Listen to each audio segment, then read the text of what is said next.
Država je ukinula subvencije, ali će u idućoj godini tranzicioni fond imati 200 miliona evra namenjenih preduzećima u restrukturiranju, izjavio je ministar privrede Saša Radulović na sastanku sa predstavnicima poslodavstva i sindikata tih preduzeća.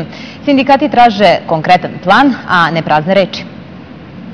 Pre nego što im novac iz tranzicionog fonda bude na raspolaganju, preduzeće će morati da završe lične karte, ponovio je Radulović. Ako ne znamo šta imamo i koliko je to vredno i ne znamo koliko smo dužni, ne možemo ništa da uradimo u tom preduzeću.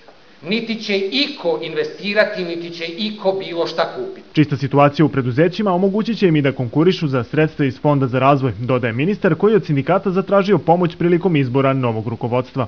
Ja vas ne vidim kao protivnike, nego vas vidim kao neko sa kojim treba da radimo da bi postavili preduzeća na noge.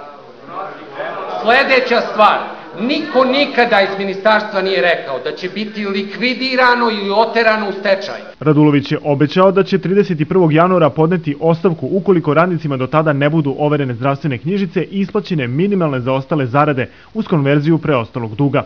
Sindikati su od vlade zatražili da na prvoj narednoj sednici usvoji poseban program za reorganizaciju i socijalnu zaštitu preduzeća u restrukturiranju i radnika zaposlenih u tim firmama.